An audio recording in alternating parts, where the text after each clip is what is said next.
تخيل أن تكون شاب بعمر 18 سنة فقط تراوغ وتسجل، والعالم جميعه يتحدث عنك وعن موهبتك، والأندية تتصارع للتعاقد معك، ولكن ترى نفسك وقعت في إصابات وتدخل في نفق مظلم ويبدأ كل شيء ينهار، حلمك ومسيرتك وحتى مستقبلك، وتصبح من لاعب تتمناه الأندية والجماهير إلى لاعب منسي وغير مهم.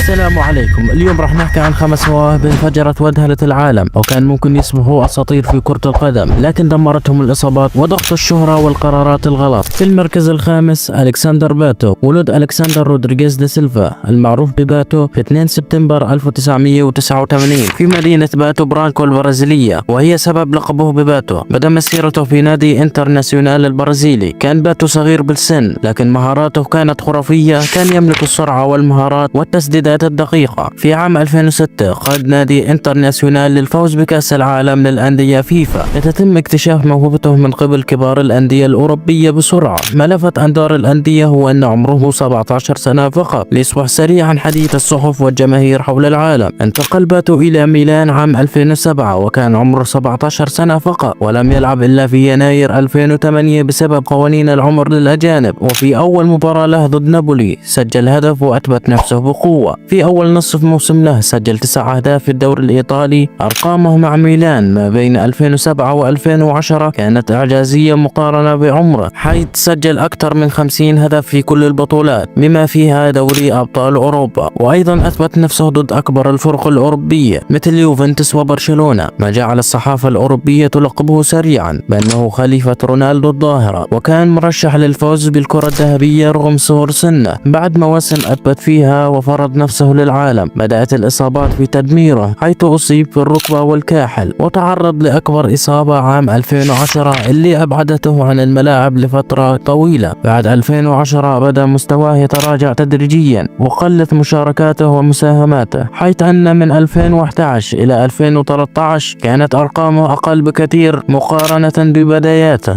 ما جعله يفكر في مغادرة ميلان والانتقال إلى فرق أخرى بحثا عن إعادة مستواه. ألكسندر باتو كان مشروع أسطورة جديدة للبرازيل. وفي المركز الرابع جاك ويلشر. ولد ويلشر في عام 1992 في إنجلترا، وانضم لأكاديمية أرسنال وهو عمره 9 سنوات فقط. أظهر مهاراته الغير عادية وتمريراته الدقيقة وتحكمه الرائع في الكرة وقدراته على صناعة اللعب. ظهر ويلشر في الفريق الأول لأول مرة عام 2008 وكان عمره 16 سنة فقط، ليشارك ويصبح أصغر لاعب إنجليزي يلعب في الدوري الممتاز مع أرسنال وقتها. أصبح جاك ويلشر لاعب أساسي ولا غنى عنه في أرسنال ما بين 2010 و2013، وسجل أهداف حاسمة في الدوري والمنافسات الأوروبية. وفي مباراته ضد برشلونة، حيث أنه سيطر على ملعب برشلونة بوجود عمالقة الوسط انيستا وتشافي، حيث أن الصحافة لقبته بالجوكر الإنجليزي الصغير، ومحللي كرة القدم توقعوا له مستقبل كبير في كرة القدم. لكن الإصابات المتكررة كانت السبب الأساسي في سقوط ويلشر. عانى من مشاكل في الركبة والكاحل، وأيضا ضغط الجماهير والصحافة لم ترحمه وزادت من معاناته. كل عودة من الإصابة كانت تحت ضغط. بعد موسم 2014 بدأ مستواه يتراجع، قلت المباريات الأساسية مع أرسنال وإعارات قصيرة إلى بورنموث ووست هام لم تحقق هدفه بالعودة إلى مستواه، حيث بدأ الجمهور ينسى موهبته الرائعة التي كانت تبشر بمستقبل أسطوري. جاك ويلشر أصبح مثالا حيا على الموهبة الكبيرة الذي دمرتها الإصابات. في المركز الثالث ديلي آلي. ولد ديلي آلي في عام 1996 في إنجلترا، وبدأ مسيرته في أكاديمية ميليتون قبل أن يكتشفه توتنهام، حيث أنه أظهر مهارات كبيرة في خط الوسط من رؤية ممتازة للملعب وتحركات ذكية وتسجيل أهداف من خارج منطقة الجزاء. في سن صغيرة جدا أصبح حديث الصحافة الإنجليزية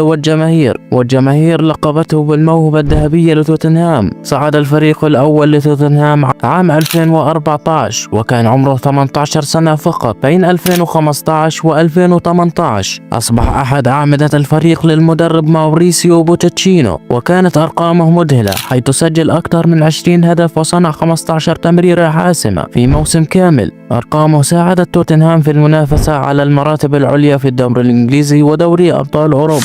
شارك مع منتخب إنجلترا في كأس العالم 2018 وقدم أداء رائع جعل الصحافة تتوقع له مستقبل أسطوري، كان سبب سقوطه فقدان اللياقة وتراجع الأداء البدني بعد 2019. ضغط الإعلام والجماهير كان كبيرا، ومعه ظهرت مشاكل انضباطه داخل النادي. تراجع مستواه بشكل واضح بين 2019 و2022، قلت مشاركته الأساسية في توتنهام. الجمهور بدأ ينسى اللاعب الذي كان يتوقع أن يكون نجم إنجلترا القادم، أصبح مثالا على الموهبة الصاعدة الذي ضاع مستقبلها بسبب الضغط النفسي وفقدان الثقة. قصة سقوطه غير متوقعة لشاب ذهبي. وفي المركز الثاني بويان كاراكيتش. ولد بويان في عام 1991 بإسبانيا، وبرز من طفولته في أكاديمية لاماسيا الشهيرة. أظهر مهارات فنية استثنائية ومراوغات سلسة وتسديدات دقيقة ورؤية لعب متقدمة مقارنة بعمره الصغير. ظهر أول مرة مع الفريق الأول في سن 17 سنة وشارك بجانب ميسي، وكان الجمهور يصفه بالمعجزة القادمة من لاماسيا.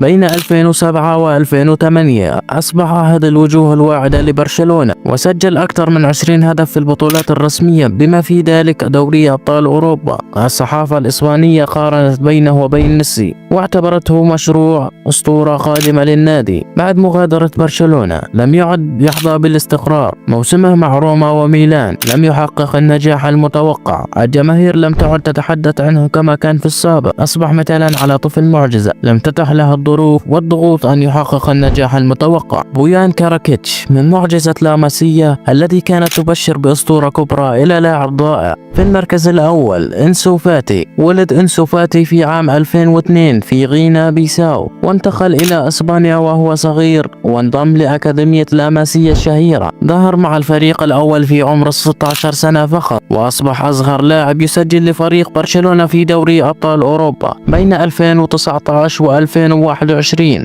أصبح أحد المواهب الشابة في أوروبا. ساهم بشكل مباشر في فوز برشلونة في مباريات مهمة ضد كبار الفرق. الصحف الإسبانية وصفته بالمعجزة القادمة من لاماسيا بعد ميسي، واعتبرته مستقبل الفريق، لكن إصابات الركبة المتكررة كانت السبب الرئيسي في توقف مسيرته مؤقتا. ضغط التوقعات بعد الإصابات جعل العودة صعبة على المستوى النفسي. بعد 2021 بدأ تأثير الإصابات يظهر بوضوح. قلت مشاركته الأساسية مع برشلونة، لم يعد النجم الصاعد كما في موسمه الأول. يلعب حاليا مع موناكو بحثا عن إعادة مستواه. قصة موهبة ضخمة ما زالت تبحث عن البريق الذي وعد به العالم. لهذا دائما ليس من المستحيل الوصول إلى القمة، لكن من الصعب الحفاظ عليها. لهذا أكبر مثال عندما نرى رونالدو وميسي مستمرين باللعب لمدة 20 عام بنفس المستوى، فهذا هو الحفاظ على القمة. هؤلاء اللاعبين كانوا أساطير جديدة، لكن الإصابات التي أبعدتهم عن الملاعب جعلتهم يفقدون مستواهم وينهارون. شكرا لك على المشاهدة، ولا تنسى الاشتراك بالقناة، والسلام عليكم.